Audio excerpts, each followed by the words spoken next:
Hayretçi, senin gibi taslak geçi.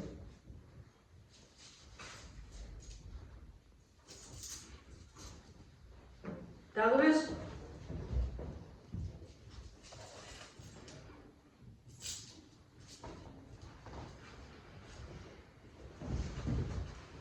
Kayır bергенім аздай, енді саған не керек? Kayır verdin, bırak dağı bir kayır kıl. Meni mingestirip, oram ortasına ala git. Aytпесе, bazarda atпен түйелер басып кетем бе деп қорқам. Ал енді чөп отыр.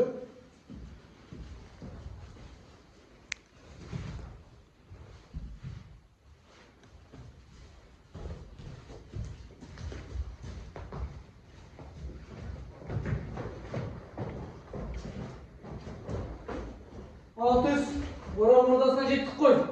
Неге түсің керек? Бұл ат менікі. Атыма таласқың келсе қаншыға жүр. Жүр ендеше.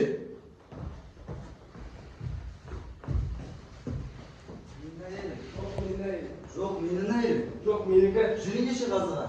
Мақсат барайық. Қош келдіңдер. Армысыз қазы. Әйел менікі десем, мына мұжық қарсы шығып тұр. Өз сөйлеріңізді өзіңіз айтыңыз.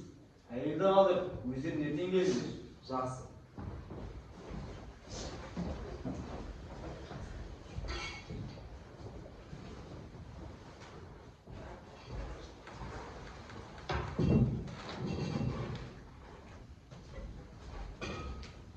Ассалаумағалейкум, Айша. Айша, мен сенен бір бақаш байлайын деп келіп едім.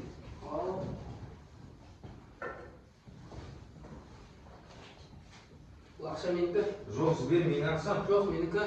Жоқ, Көнбесен жүр кеттік қазға. барсақ барайық. Ассалаумағалейкум, қазы. Армысыңдар?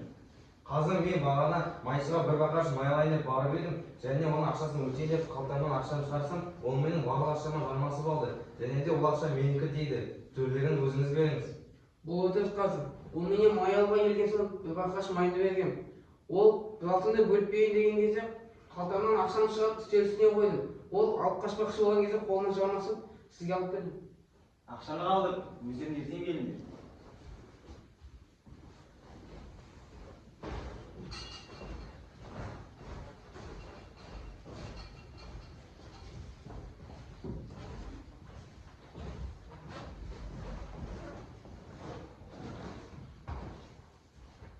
Мен атқа мініп, қалаға келе жатыр едім. Онда көпес жерде отыр екен. Сосын өзім қалаға алып көтеріп сұрады. Сосын атқа мінгізіп, қалаға кетірген соң түстесем, аттан түспей, тіпті ат өзімдікі деп әуретіп жүргені. Ал қазы, енді өзіңіз төледіңіз беріңіз. Атты қалдыр, өздерін ертең келіңдер.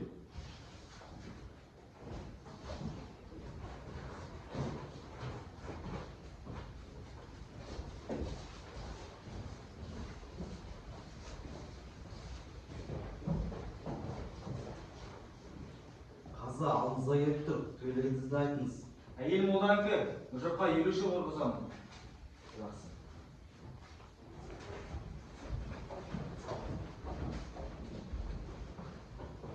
Қазы, төлеріңізді бөлмей келдік.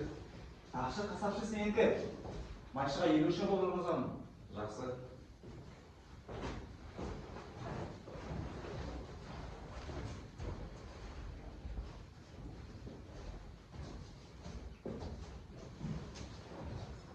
Ал қазы алдыңызға келіп тұр. Төледіңізді айтыңыз. Сен көпес, өз атыңды танар мысың? Я, өз атымды танырмын. Сен ше, танар мысың? Танырмын. Ендеше артынан жүріңдер.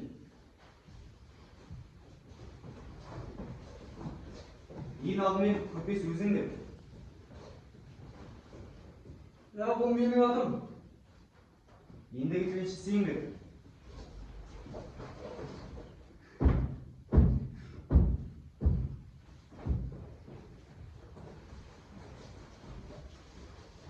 Ат көпес сенікі, тіленшіге елуші қылыр ұзамын.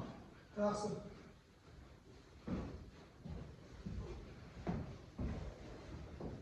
Сен неге артынан келесің? Әдей берген төреме разы болмадың ба? Жоқ, разымын. Мен бірдеңе білгім келеді. Әйелдің молданыкі екенін, ақшаның қасапшының екенін, ал жылқының менікі екенін қайдан білдің? Әйел турасында білгенім. таңертең әйелді үйіме шақырып қара сауыт ма қара сияқты үй дедім. Ол осы іске сондай ептілік танытты. Мұжықтың әйелі болса ондай іске епті болмас еді. Сондықтан молданың сөзі рас екенін білдім. Ақша турасын да білгенім.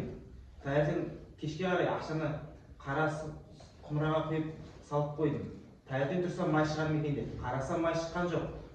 Бұдан ақша тасапшы екенін білдім. Неге десем, майшының майлы құммен ұстаған ақшасын суға салғанда бетіне май шығып кетер еді.